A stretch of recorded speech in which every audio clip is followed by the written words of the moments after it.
If Africans believed in their own languages, they make more films. So what do I mean by that? Let's rewind a bit. Recently, I was on set watching an actor struggling with his lines. The problem wasn't that he didn't know the lines. In fact, he had memorized them perfectly. The problem was, as he put it, I don't know anybody who talks like that. I don't talk like that. So the director came up to him and just reminded him, hey, you're an actor? Act. Just act. So this went on for a while as the actor struggled to connect with the words. For me, the solution was simple. Let the actor find a middle ground between his everyday language and the words on paper. But after consultation with the directors just basically say to me, too much phonetic will limit the audience and devalue the film. Plus, we'll have to add more subtitles, which is more work for the editor, meaning him, the director/editor. I didn't see a problem with this. You know why? Let me explain. You see, words are the means to meaning. Not only do they keep, they transmit our ideas, beliefs, and opinions about what's going on around us.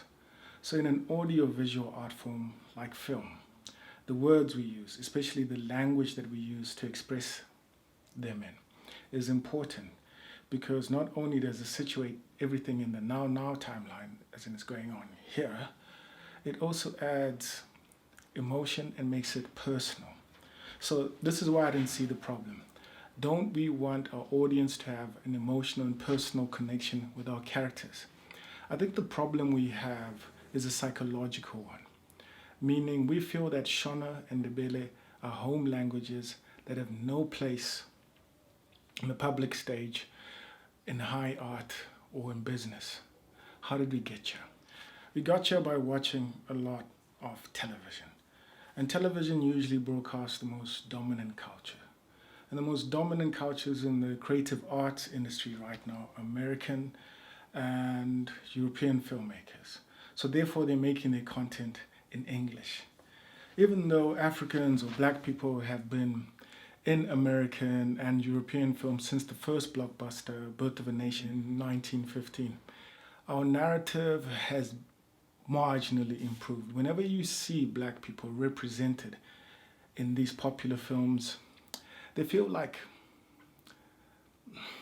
a token, like they've just been inserted into this narrative. They have no complex range of emotions, they have no character arc, and they're like a representative of a whole community's objectives, and they're not individuals.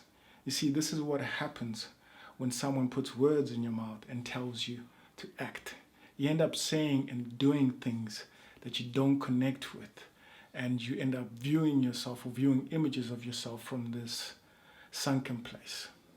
So what is this sunken place? For me, sunken place is when the noise of Western culture drowns out any new emerging voices from marginalized communities. You know you're in the sunken place when you're a Zimbabwean filmmaker making films in Zimbabwe, but you're scared to use Shona or Ndebele because it will devalue the film. So what is it that makes a film valuable then? In Zimbabwe, that is. What is it that makes a film valuable? Well, there are two schools of thought, or should I say two kinds of filmmakers in Zimbabwe. The first is the quality or specialist filmmaker. These guys grew out of that film era, when film was still shot on film and people had relatively large film crews, and the films were either funded by the government or foreign investors. These guys grew out of that need to decolonize Africa. So the films that they made had some kind of social message or social consciousness. And because of their desire to kind of want to speak to the whole nation, these films ended up being wholly funded by NGOs. And when that happened, the films changed from behavioral pieces when someone looked at something that was happening within our culture or within our borders and made a film about it, to slogan pieces. What do I mean by slogan pieces? Well, slogan pieces, let's look at some of the most popular films from that time, like More Time, for instance. More Time was a film that tried to warn teenagers about the dangers of teen pregnancy. So that's the slogan, More Time as in wait.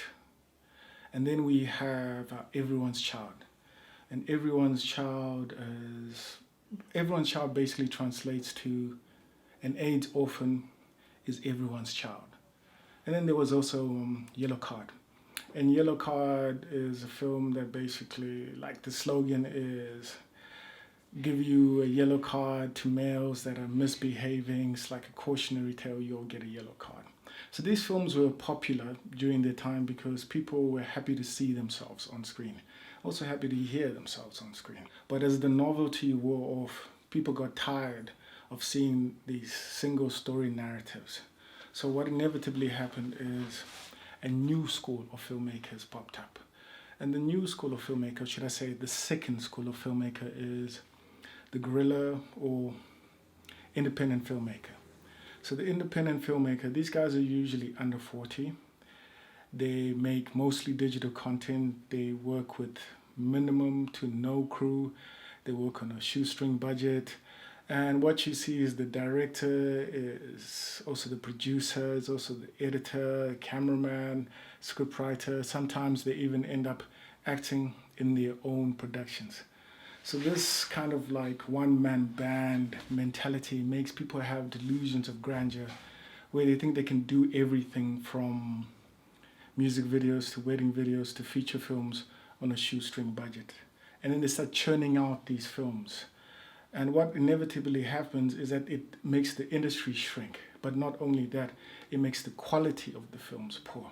So when people eventually see these programs or see these shows, they don't like the quality, so they turn back to the TV. And the difference is now on TV is a different kind of market out there. You see, Zimbabwe has become a dumping ground for Bollywood, Nollywood, and South Korean films. And instead of Zimbabwean filmmakers learning from these guys who are making local films in their local languages and exporting them to a wider market, Zimbabweans have reverted back to that first school of thought, and they're now making medium budget films that mimic American or South African slang and trends. So even though people are happy to see these new versions of Zimbabwe, they don't connect and they don't identify with these affluent, high class or shiny, glossy images. It's like some fantasy out there. As like my actor friend said, I don't know anybody who talks like that. So what's the way forward? The way forward is to demystify the whole filmmaking process. Filmmaking should no longer be something that's for like the privileged geniuses or artists out there. It needs to become more everyday, more vernac. What do I mean by vernac? As in something that's appropriate for our everyday language. This is nothing new because you see, independent filmmakers have already done this. These days, it's not that hard for you to find someone with a 4K camera or an HD camera. I think what needs to change is who we point these cameras to. We need to start pointing our cameras at the everyday, more common man. And once we do that, that means that we have to start including more of our own languages. The benefit of us using our own languages is that not only does it help with places like diction and pronunciation, it also allows the actor to improvise and take ownership of the words that they're saying. Thus you get better performances. And not only that, it expands what we can talk about. There are different cultures in Zimbabwe, many different languages. Therefore, 14 million different kinds of stories that we can tell. I believe that the kinds of stories we tell are directly linked to the health of our language, our home languages specifically. And right now, we have an unhealthy relationship with our home languages, our everyday languages. And even though language comes naturally to us, it contains its own ideology. And that ideology contains our history, our culture, customs, ways of doing things, including future things within our slang. So we need to start having a more healthy relationship with our home languages. If we're making films and we make films in English, we sound foreign. If we're making films and we make them in Shona and Ndebele, we sound familiar. That allows us to now connect with a wider audience. And not only that, when we make films in our own languages, it also makes them attractive to the international market, especially the foreign language market. Furthermore, there are plenty of benefits for using local languages in our own films. Firstly, local languages help someone connect with what they're saying. If they're able to say it in their own voice, in their own mother tongue, they can better express themselves. Secondly, using the local language encourages the actor to adapt and better improvise. This might seem like a bad thing, but in the situation we're in, where the director is producing, editing, on camera, basically doing everything, giving the actor a little bit more ownership of their role fosters collaboration and allows them to look at things from a different angle and thereby fix some of the holes or the gaps. All right.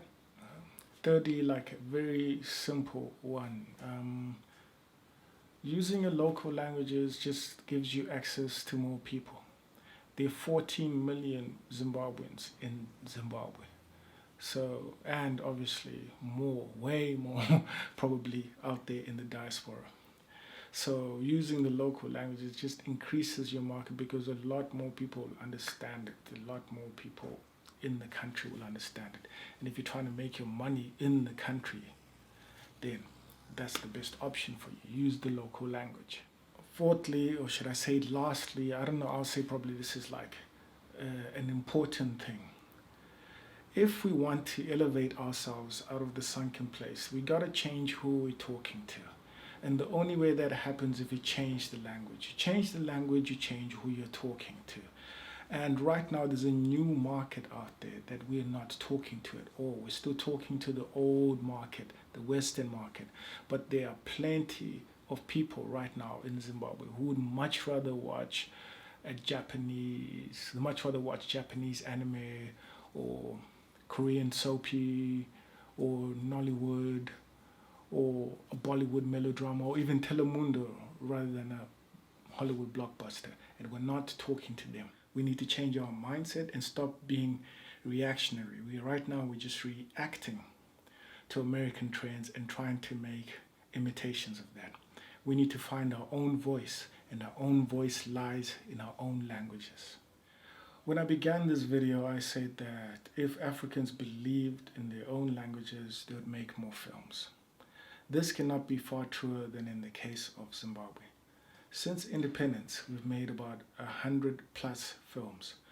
And those are the ones that I could find on IMDb. I know that there's plenty of films out there somewhere on someone's hard drive. Nigeria, for instance, makes about 800 to 1,000 films a year. And if you look at Bollywood makes about 2,000 films a year. So what's the problem? The problem is we're not embracing subtitles. We're not embracing our own local languages. If we did, I guarantee you would have more to say and therefore we'll be able to create more content.